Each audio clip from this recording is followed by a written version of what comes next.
And so immediately, knowing my mother, as I should after 44 years, well, it may have been more like 30-something back then, but as I knew to immediately start looking around because she had seen something, and it's going to be funny as soon as I find it. And so I'm looking around, and sure enough, there on every table is this little plaque that says, hand-dipped ice cream.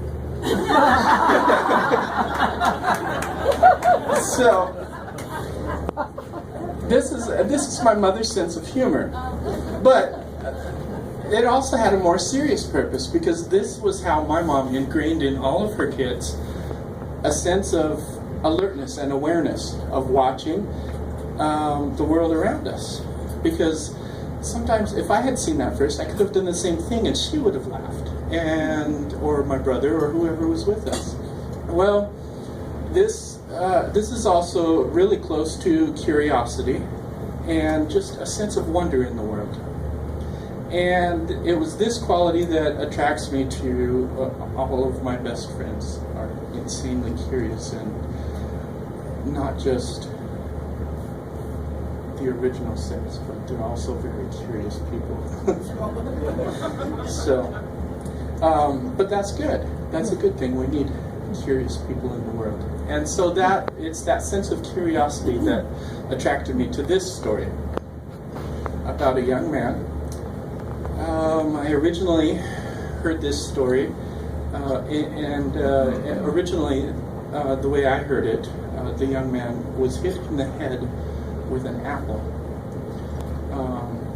So, in 1666, Isaac was scared of the plague. And so he decided it was time to move out of the big city where most people were catching the plague and move out to the country.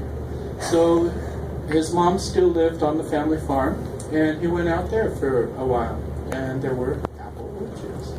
So Isaac Newton did not get hit on the head by an apple, I have come to find out. Although he was out in the orchard one day in what he actually termed a contemplative mood,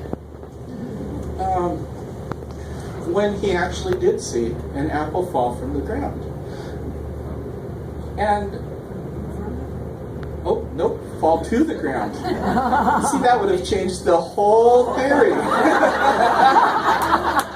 That's an important point in the story, right? So, thank you. So, he saw an apple fall to the ground from the tree. Thank you. And it was one of those moments. It was one of those moments where everything he had been thinking about kind of coalesced, just kind of came, whoop, and he thought to himself, why? Here I am in England. I've been in Europe. Maybe he's been to other places, but he can only assume also that, all throughout the world, apples fall straight down. Why straight down? Well, the original answer, the traditional answer of his time was that everything falls down, because that's its nature. Its nature is to be close to the earth. Everything wants to go back to the earth, so it falls down. But he'd heard this newfangled, at the time even, he'd heard these newfangled ideas that the world might be round, from Copernicus and Galileo. So Isaac was thinking, if the world was round,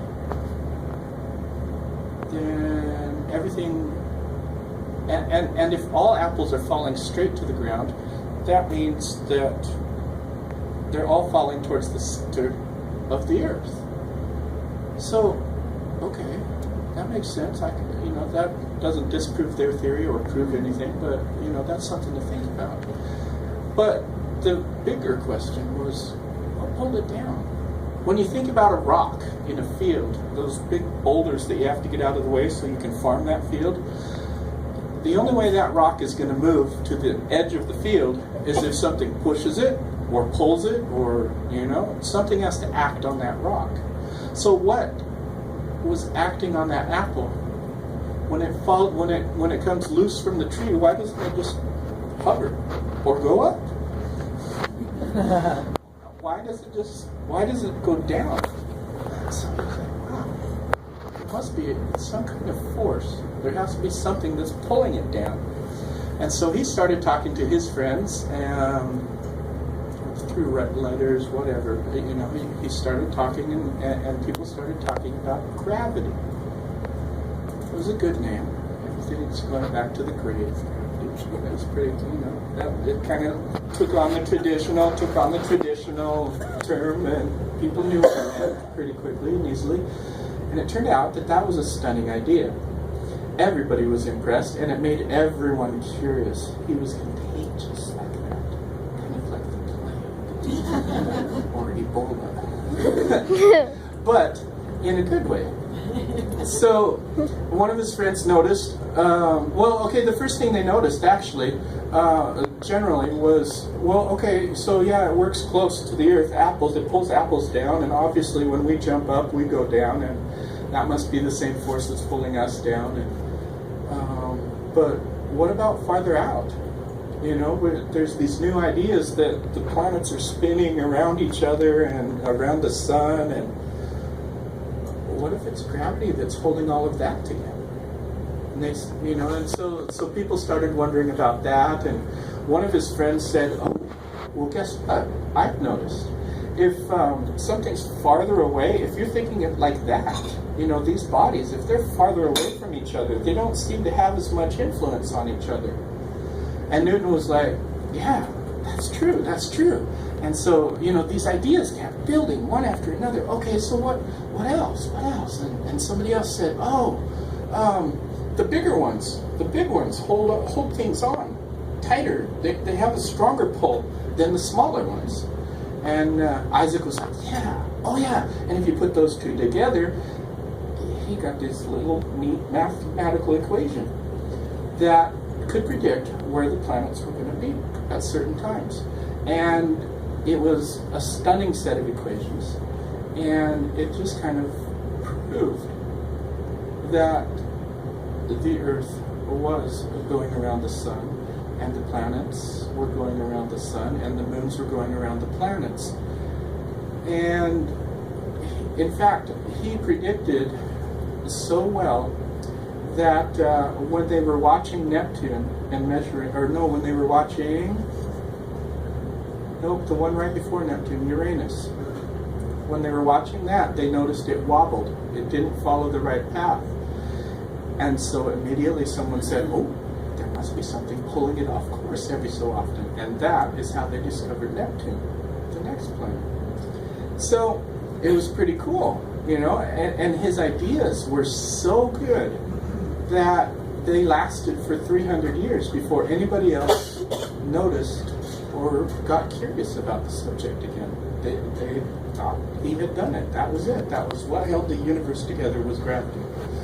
Well, the problem was Mercury. That little tiny planet that is closest to the sun. When Newton first came up with these ideas, they realized that they weren't measuring very specifically. They didn't have the equipment to measure very precisely. And so it basically followed, but then every so often someone would go, hey, Mercury's off again. And they couldn't quite figure this out. So, somebody else, a young man named Albert in 1940s, he heard about that Mercury problem, and it made him curious. And he thought to himself, why would Mercury run different? And so he talked to his friends and thought about the ideas, and he realized that these huge objects like the sun were so huge that they were doing a couple of things. They were bending space, and they were slowing down time around them ever so slightly. And it took 300 years before we had the instruments to precisely measure that. But he recalculated and kind of twiddled around with Isaac's theory and formulas, and all of a sudden Mercury started doing what it was supposed to again. Well, Mercury itself hadn't really changed any of its plans, but we kind of understood what Mercury had been doing all along, finally. But, you know, I don't know if you noticed, but I got to the end of this story once as I was practicing, and I realized we still don't know that second question. What's pulling the apple down? Yeah, we call it gravity, but what is it? What's gravity? Makes me curious. Now, the other thing I realized was that the sad thing about science stories is they're almost always cliffhangers.